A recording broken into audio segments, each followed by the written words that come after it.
तो कल हमने जो कथाएं सुनी है उसमें हमने यही श्रवण किया कि श्रीमद् भागवत महापुराण, जो श्रीमद् भागवत की कथा है, ये साक्षात सभी मनुष्यों को, सभी जीवों को तारती है। किसी ने पूछा कि आप श्रीमद् भागवत के विषय में क्या कहेंगे, कि क्या है ये श्रीमद् भागवत कथा। तो बहुत ही सुंदर उत्तर दिया कि जो ये भागवत की कथा है वो बंधुओं एक ब्यूटी पार्लर है। क्या है ये?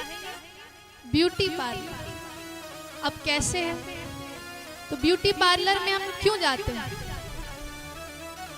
श्रृंगार करने के लिए, मेकअप कराने के लिए, सुंदर सुंदर बनने के लिए जाते हैं। तो वैसे ही हम सभी जीव श्रीमद् भागवत की कथा में जब आते हैं तो ये कथा भी हमारा श्रृंगार करती है। ये कथा हमारा श्रृंगार कैसे करती है? कानों में श्रवण के कुंडल पहनाती है। कानों में क्या पहनाती है? कुंडल पहनाती है श्रवण के। श्रवण का अर्थ है सुनना। कि जब हम कथा में आते हैं तो हमारे अंदर सबसे पहली जो भक्ति है, श्रवण भक्ति, वो उत्पन्न होती है। और भागवत जी में स्वयं लिखा है कि जो सबसे पहली भक्ति है वो क्या है? श्रवणम। अभी प्रसंग आएगा कि जिसमें 9 प्रकार की भक्ति बताई गई है। श्रवणम, कीर्तनम, विष्णु स्मरणम, पाद सेवनम। ऐसी 9 प्रकार की भक्ति कही गई। 9 प्रकार की भक्ति में सबसे पहली भक्ति कौन सी है? कौन सी है? श्रवणम, श्रवण भक्ति है पहले। तो ये भागवत क्या करती है? श्रवण के कुंडल इन कानों में पहना देती है। हाथों में क्या पहना देती? हाथों में हम क्या पहनते हैं? कुंडल, कंगन पहनते हैं। पहनते हैं कि नहीं? तो भागवत जी हाथों में प्रेम के कंगन पहना देते हैं। ये भागवत कथा ही ऐसी कथा है जो हमें श्री ठाकुर जी से प्रेम करना सिखाती है। ये कथा हमको सिखाती है कि श्री कृष्ण से, श्री राधा रानी से हम कैसे प्रेम करें, उनसे कैसे प्रेम किया जाता है, उनके लिए रोया कैसे जाता है। हम तो संसार वालों के लिए रोते हैं, दिन भर रोते रहते हैं। उसने मेरा ये नहीं किया, उसने मेरी बात नहीं मानी, वो हमसे प्रेम नहीं करता है। पर ये भागवत कथा संसार से मोड़कर कृष्ण के लिए आपको रोना सिखा देगी। और जिस दिन आपके इन आंखों से श्री कृष्ण के लिए अश्रु आ गए, उस दिन समझ लीजिएगा कि श्री कृष्ण से मिलन अब दूर नहीं है, श्री कृष्ण हमसे दूर नहीं। फिर उसके बाद जो श्रीमद् भागवत है, पैरों में पायल पहनाती है। किसकी पायल? नृत्य करने की पायल। कि श्री कृष्ण के लिए नृत्य करना सिखाती है। संसार वालों के लिए हम तो कितना नृत्य करते हैं, और वैसे भी हम इन 84 लाख योनियों में घूम ही तो रहे हैं। कभी मनुष्य बनकर आ गए, कभी कीट बनकर, कभी कोई जानवर, कोई पशु बनकर। पर ये जो भागवत कथा है, ये नृत्य के पायल हमको पहना देती है कि अब तुम्हें संसार में नहीं घूमना है, संसार में नृत्य नहीं करना है, सिर्फ तुम्हें श्री कृष्ण के लिए ही नृत्य करना है।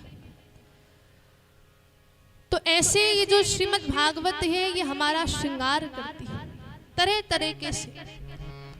और कहते हैं कि जब हम 7 दिनों के बाद इस कथा से जाते हैं, विश्राम लेती है कथा, तो कहते हैं कि फिर वो मनुष्य नहीं रहता, उसके अंदर श्री ठाकुर जी की भक्ति, श्री ठाकुर जी का श्रृंगार अपने आप हो जाता है। तो इसलिए हमारे रसिकों ने कहा है कि ये क्या है, ब्यूटी पार्लर। और अगर इसमें, इस कथा में आप आओगे तो आपकी ऐसी सुंदरता बढ़ेगी, ऐसी बढ़ेगी, फिर दुनिया की किसी भी वस्तु की आपको आवश्यकता नहीं होगी। इसलिए श्रीमद् भागवत महापुराण की इतनी महिमा है। और हम आपको इसकी महिमा का वर्णन करें कि जो ये श्रीमद् भागवत है, ये देव दुर्लभ कथा है। आपको पता है देवताओं को भी कथा नहीं मिलती है। जब सुखदेव जी कथा सुनाने लगे, किसको सुनाने लगे कथा? किसको? परीक्षित जी को। परीक्षित जी को जैसे कथा सुना रहे थे, उसी समय सारे देवता आ गए। और देवता क्या लेकर आए?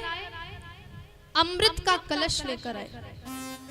अमृत का कलश लेकर जब देवता आए तो सुखदेव जी ने पूछा, अरे देवताओं, तुम क्यों आए हो, क्या कारण है आने का? तो देवताओं ने कहा कि प्रभु देखिए, हम लाए हैं अमृत का कलश। किसका कलश लाए हैं? अमृत का कलश। और आपके पास है कथा रूपी अमृत। हम लाए हैं स्वर्ग का अमृत और आपके पास है कथा का अमृत। तो क्यों ना हम इसको एक्सचेंज कर लें। कहते हैं देवता कि एवं विनिमय जातो सुधा राज्ञा प्रपीयता। देवता गण कहते हैं कि एवं विनिमय जातो सुधा राज्ञा प्रपीयता। विनिमय का अर्थ होता है एक्सचेंज करना। पहले के जमाने में क्या होता था कि हमें कुछ वस्तु लेनी है, आप सब जानते होंगे कि कोई वस्तु हमको लेनी होती है तो हम अनाज दे देते थे कि नहीं? अनाज दे दिया, चावल दे दी, दाल दे दी, तो हम दूसरी वस्तु खरीद लेते थे। तो देवता भी कहने लगे कि सुखदेव जी आप ऐसा करो, ये अमृत का कलश ले लो, अमृत का कलश ले लो, सुधा राज्ञा प्रपीयताम, ये राजा को पिला दो। तो राजा इस अमृत को पी लेंगे तो ये अमर हो जाएंगे, और आप हमको ये कथा रूपी अमृत सुना दो जिससे हमको आनंद आए। तो सुखदेव जी ने कहा, कदापि नहीं, कि तुम हमसे व्यापार करने आए हो। क्योंकि आप सब जानते हैं कि जो ये देवता है ये बड़े स्वार्थी हैं, ये बस अपने स्वार्थ के लिए काम करते हैं। देवता जो है, जब इनका स्वार्थ समाप्त हो जाता है तो फिर ये गायब हो जाते हैं। तो देवताओं ने सोचा कि इस कथा में हमारा स्वार्थ है, इसीलिए सुखदेव जी से कहा कि आप मुझे कथा सुना दो। पर सुखदेव जी ने तुरंत उनको भगा दिया कि तुम हमसे व्यापार करने आए हो, इसलिए हम तुम्हें कथा नहीं सुनाएंगे। अगर तुम हमसे प्रेम से आते कि कथा सुना दीजिए तो हम सुना देते, पर तुम तो यहाँ पर व्यापार बिजनेस कर रहे हो, इसलिए हम आपको कथा नहीं सुनाएंगे। और इससे एक बात बंधुओं ये मालूम चलती है कि जो ये श्रीमद् भागवत कथा है, ये देवों को भी दुर्लभ कथा है। कैसी कथा है? देव दुर्लभा, कि देवताओं को भी कथा नहीं मिलती। और हम और आप सब तो इतने सौभाग्यशाली हैं। आप चखेड़ी ग्राम के निवासी बड़े सौभाग्यशाली हैं कि कार्तिक मास में आपको ये श्रीमद् भागवत कथा सुनने को मिल रही है। बहुत से लोग होते हैं, वो सोचते हैं कि हम अपने पैसों के बल से, अपने लोगों के बल से इस कथा को करा लेंगे, कि हमारे पास बहुत पैसा है तो हम लाखों करोड़ों खर्च करके श्रीमद् भागवत करा लेंगे। पर हमारे संत कहते हैं कि तुम्हारे पास कितना धन हो, कितने जन हो, कितना बल हो, जब तक श्री ठाकुर जी की कृपा नहीं है तब तक आप इस कथा में बैठ भी नहीं सकते हो। सुनने की तो बात आप छोड़ दीजिए, कि जब तक श्री कृष्ण की कृपा नहीं है इस कथा में कोई नहीं आ पाता है।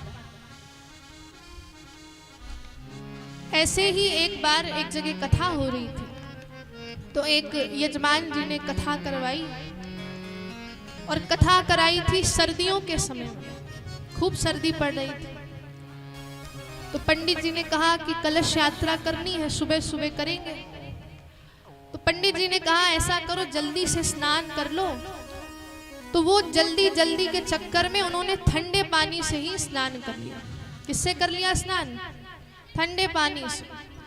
अब ठंडे पानी से स्नान किया, फिर कलश यात्रा में घंटों चले, जैसे आप लोग चले थे, खूब घंटों चले वो। और कहते हैं कि जब कथा शाम को प्रारंभ होने वाली थी, बिहार में होनी थी कथा, तो बिहार में तो रात में ही कथा होती है, बिहार जैसे क्षेत्रों में रात्रि में कथा होती है। तो अब जब कथा रात्रि में प्रारंभ होने वाली थी, तो जो परीक्षित जी थे वो बीमार पड़ गए। एक दिन हुआ तो देखा कि उनकी हालत और खराब होती जा रही है, और बीमार होते जा रहे हैं। तो सबने कहा कि उनको हॉस्पिटल में एडमिट किया जाए। तो कहते हैं कि वो परीक्षित जी जो उस कथा के यजमान थे, वो 7 दिन महाराज हॉस्पिटल में एडमिट हुए। 7 दिन हो गए।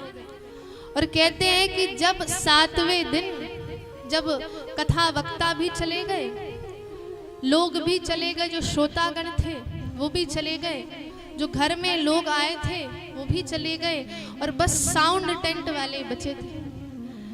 तो उसी समय जब साउंड टेंट वाले भी जा रहे थे महाराज, तब वो हॉस्पिटल से उनको डिस्चार्ज किया गया, तब वो आए।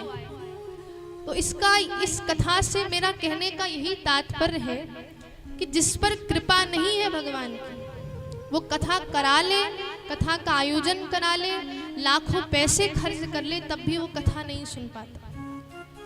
और आप सब तो परम सौभाग्यशाली हैं कि आपको इतनी सुंदर कथा परीक्षित जी के माध्यम से, आदरणीय बाबूजी के माध्यम से आप सभी को, ग्राम निवासियों को सुनने का मौका मिल रहा है।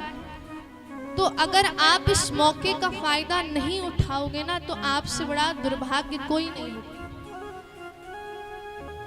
आप इतने सौभाग्यशाली हो, भगवान ने आपको मौका दिया है कथा सुनने का। तो इसलिए 7 दिन की कथा है, ऐसा नहीं है कि 1 महीने की कथा चलनी है। अब तो सिर्फ 4 ही दिन शेष है।